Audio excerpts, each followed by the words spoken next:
ಅಲೋಪರ ಕಾಲದಲ್ಲಿ ನಮ್ಮ ದಕ್ಷಿಣ ಕನ್ನಡ ಜಿಲ್ಲೆಯ ಬಾರ್ಕೂರಲ್ಲಿ ಪ್ರಾರಂಭ ಆಗಿತ್ತು. ಅಲ್ಲಿ ಬಾರ್ಕೂರಲ್ಲಿ ಒಂದು ಶಾಸನ ಸಿಕ್ಕಿದೆ.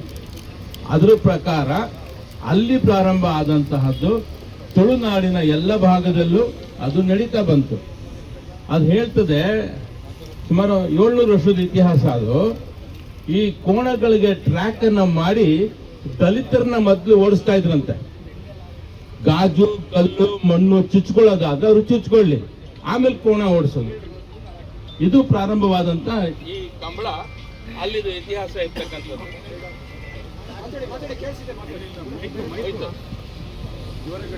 ದಕ್ಷಿಣ ಕನ್ನಡ ಜಿಲ್ಲೆ ಎಲ್ಲ ಕಡೆನೂ ನಡೆಯುತ್ತೆ.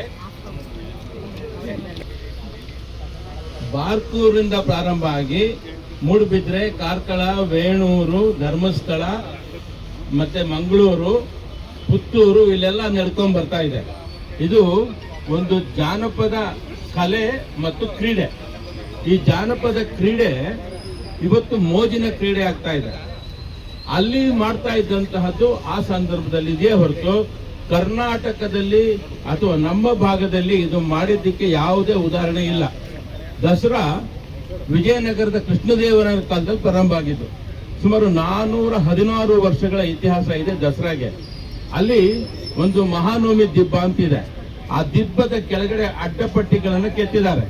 ಅಲ್ಲಿ ಕೋಲಾಟ ಮತ್ತೆ ಹೆಣ್ಣು ಮಕ್ಕಳು ನೃತ್ಯ ಮಾಡ್ತಿರೋದು, ಆಮೇಲೆ ಒಂದು ಹೆಣ್ಣು ಮಗಳ ಕಾಲಿಗೆ ಮುಳ್ಳು ಚುಚ್ಕೊಂಡಿದ್ರೆ ಅದನ್ನ ತೆಗಿತಾ ಇರೋ ಚಿತ್ರ ಅಲ್ಲಿ ಕೆತ್ತಿದ್ದಾರೆ.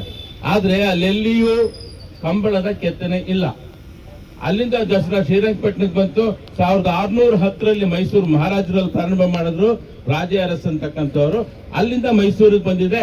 ಇಲ್ಲಿ ಎಲ್ಲಿಯೂ ಇತಿಹಾಸದಲ್ಲಿ ಈ ಭಾಗದಲ್ಲಿ ಕಂಬಳ ಮಾಡಿದ್ದಕ್ಕೆ ಯಾವುದೇ ಸಾಕ್ಷಿಗಳಿಲ್ಲ. ಆದರೆ ಇದನ್ನ ಬಲವಂತವಾಗಿ ಇಲ್ಲಿ ತುರ್ಕಕ್ಕೆ ಬಂದಿದ್ದಾರೆ.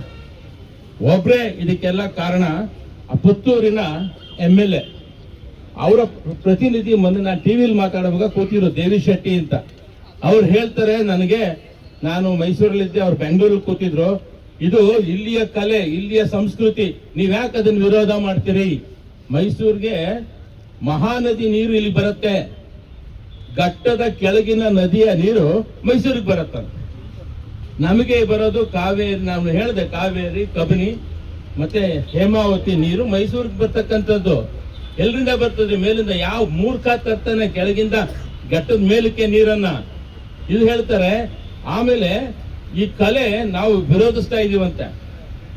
ಕಲೆ ವಿರೋಧಿಸ್ತಿಲ್ಲ ನಾವು, ಕಲೆ ವಿರೋಧಿಗಳು ಅಲ್ಲ. ನಮಗೆ ನಮ್ಮದೇ ಆದಂತ ಸಂಸ್ಕೃತಿ ಇದೆ. ಈಗ ಶಿವಮೊಗ್ಗದಿಂದ ಡೊಳ್ಳು ಕುಣಿತ ಬರ್ತದೆ. ಮೈಸೂರು, ಮಂಡ್ಯ, ಚಾಮರಾಜನಗರದವರು ಬಹಳ ಚೆನ್ನಾಗಿ ಕಂಸಾಳೆ ಬೀಸ್ತಾರೆ. ಅದು ಬರೀ ಕಲೆ, ಒಂದು ಪರಿಕರ ಇಟ್ಕೊಂಡು ಕೆಲಸ ಮಾಡ್ತಾರೆ. ಅದಕ್ಕೆ ಯಾವ್ದೋ ಟ್ರ್ಯಾಕ್ ಬೇಕಲ್ಲ, ಎಲ್ಲಿ ಬೇಕಾದ್ರೂ ಕುಣಿತಾರೆ. ಬೆಳಿಗ್ಗೆ ಬಣ್ಣ ಹಚ್ಚಿದ್ರೆ ದಸರಾ ಮುಗಿದು ಬರೋವರೆಗೂ ಅವರು ಆ ಬಣ್ಣ ಹಚ್ಕೊಂಡೇ ಇರ್ತಾರೆ. ಅವ್ರಿಗೆ ಕೊಡೋದು ಎಷ್ಟು ಸಾವಿರ? 5,000, 6,000. ಈ ಕಂಬಳಕ್ಕೆ ಖರ್ಚು ಮಾಡ್ತಾ ಇರ್ತಕ್ಕಂಥದ್ದು ಮೊದಲು ಅನೌನ್ಸ್ ಆಗಿದ್ದು 10 ಕೋಟಿ. ನಾವೆಲ್ಲ ಯಾವಾಗ ಗಲಾಟೆ ಮಾಡೋದು ಶುರು ಮಾಡಿದ್ವಿ? ಇಲ್ಲ, 5 ಕೋಟಿ ಅನ್ನೋದು ಶುರು ಮಾಡಿದ್ರು, 3 ಕೋಟಿ ಅನ್ನೋದು ಶುರು ಮಾಡಿದ್ರು. 3 ಕೋಟಿ ಆಗ್ಲಿ 5 ಕೋಟಿ ಆಗ್ಲಿ ಯಾರು ದೊಡ್ಡ ಸ್ವಾಮಿ? ಮತ್ತೆ ನಮ್ಮ ಜನ, ನಮ್ಮ ನೆಲ. ಇಲ್ಲಿ ರವಿಕುಮಾರ್ ಹೇಳ್ತಾ ಇದ್ರು 25 ಲಕ್ಷ ಲೀಟರ್ ನೀರು ಬೇಕು ಅಂತ. ಅಲ್ಲಿ ಮಳೆ ಬರ್ತದೆ, ಹರ್ಕೊಂಡು ಹೋಗ್ತದೆ ಸಮುದ್ರಕ್ಕೆ. ಅಲ್ಲಿ ಟ್ರ್ಯಾಕ್ ಗಳನ್ನ ಮಾಡಿ ಮಾಡ್ತಾರೆ. ಆ ಟ್ರ್ಯಾಕೇ ಬೇರೆ ಮಾಡಬೇಕು ಅದಕ್ಕೆ.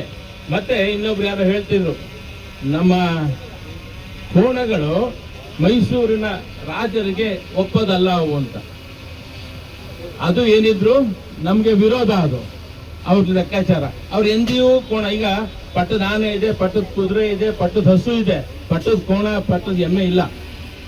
ಮೈಸೂರು ಅರಮನೆಯಲ್ಲಿ ಬಂದಿರತಕ್ಕಂಥ ಪರಂಪರೆಯಲ್ಲಿ ಅದಿಲ್ಲ. ಯಾಕೆಂದ್ರೆ ಮಹಿಷಮರ್ದಿನಿ ಕೋಣವನ್ನ ಕೊಂದಂತಹದ್ದು ಈ ನಾಡಿನಲ್ಲಿ. ಅವರು ಮಹಾರಾಜರು ಅದಕ್ಕೆ ಒಕ್ಕಟ್ಟಾಗಿರ್ತಕ್ಕಂಥವ್ರು. ಅದನ್ನು ಯಾವುದೇ ಕಾರಣಕ್ಕೂ ಅವರು ಇಲ್ಲಿ ಒಪ್ಪಲ್ಲ ಅಂತ ಹೇಳಿದ್ರು ಕೇಳ್ತಾ ಇಲ್ಲ.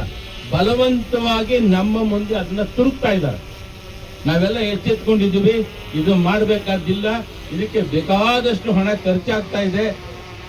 ರವಿಕುಮಾರ್ ಹೇಳ್ತಾ ಇದ್ರು, ಮೊನ್ನೆ ಅವ್ರ ಹತ್ರ ಮಾತಾಡ್ತಾ ಇದ್ದೆ, 25 ಲಕ್ಷ ಲೀಟರ್ ನೀರ್ ಬೇಕಂತೆ. ಏನ್ ಸ್ವಾಮಿ, ಸಮುದ್ರದ ತಂದು ಇಲ್ಲಿ ಬಿಡಕ್ಕಾಗ್ತದೆ ನೀರು? ಯಾವ ರೀತಿ ಮಾಡ್ತಾ ಇದ್ರೆ ಅದ್ರ ಬಳಕೆನ? ಮೈಸೂರಲ್ಲಿ ಕುಡಿಯಕ್ಕೆ ನೀರಿಲ್ಲ, ಗಿಡ ಮರಗಳಿಗೆ ನೀರಿಲ್ಲ.